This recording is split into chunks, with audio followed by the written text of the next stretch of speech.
जय जोहर संगवारी हो। मोर नाम है हरीश कुमार साहू। मैं आप मन ला गणित विषय ला छत्तीसगढ़ी बोली में पढ़ाए के प्रयास करता हूँ।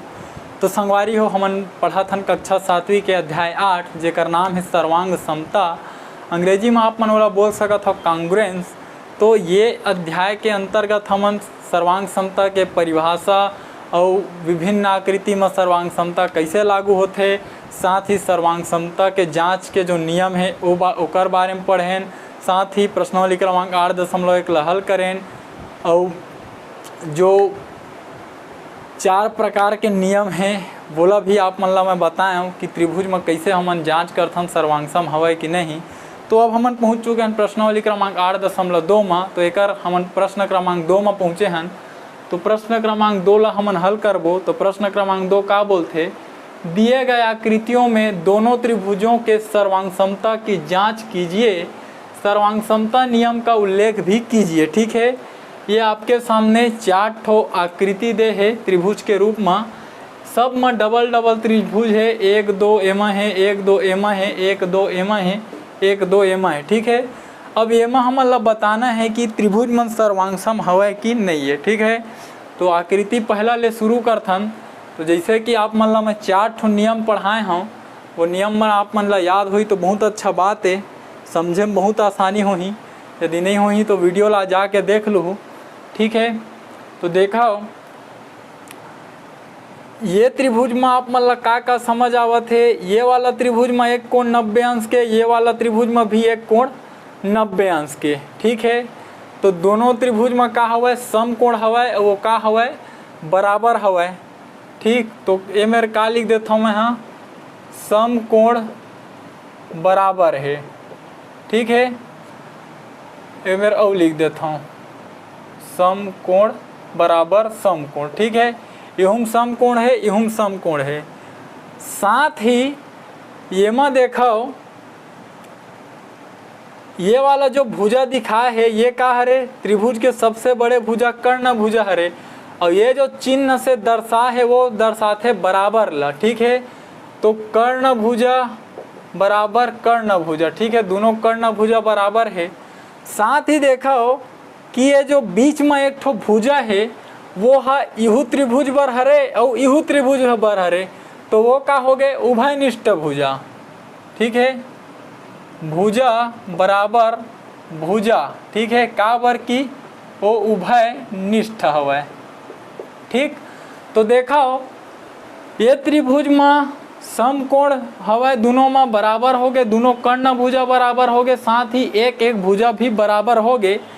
तो ये कर से ती ये का कहला ही, ये कौन से नियम के पालन कर दीज, समकोण कर्ण भुजा नियम के पालन कर दीज। काबर है, दोनों त्रिभुज में एक एक समकोण है जो बराबर है, एक एक ठो कर्ण भुजा है जो मन बराबर है, साथ ही ओकर जो एक भुजा है वो उभयनिष्ठ है तो वो बराबर है। ठीक है, तो ये मेरा आप मन लिख दहा कि सर्वांग सम है।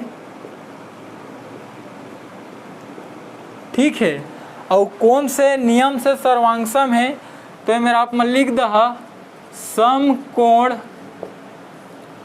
कर्ण भुजा नियम से। ठीक है, तो ये तरीका से ये पहला आकृति के उत्तर आप मन ला ये प्रकार से निकालना है। ठीक, अब ये ला देखो एमा का हवय। ठीक, ये प्रकार से ये दो भुजा का हवय आपस में बराबर है। ठीक है, और ये नीचे के भी का हवय बराबर है। ठीक, तो एक भुजा दो भुजा बराबर हो गए, और ये जो बीच के भुजा है वो इहु त्रिभुज बर हरे और इहु त्रिभुज बर हरे। मतलब का हो गए कि तीनों भुजा बराबर हो गए, ये भुजा के बराबर ये भुजा, ये भुजा के बराबर ये भुजा, और बीच वाला के बराबर ये बीचे वाला भुजा। ठीक है, तो 3 भुजा ये त्रिभुज के, 3 भुजा ये त्रिभुज के बराबर हो गए आपस में। ठीक है, तो ये है का हो गए, भुजा भुजा भुजा सर्वांग समता नियम के पालन करी।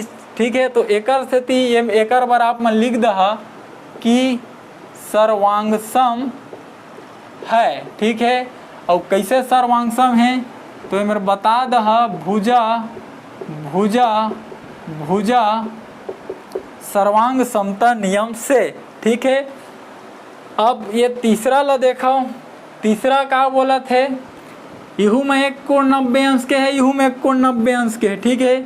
तो समकोण ये वाला त्रिभुज में है और ओकरे बराबर का हुआ है समकोण उहू वाला त्रिभुज में है, ठीक है।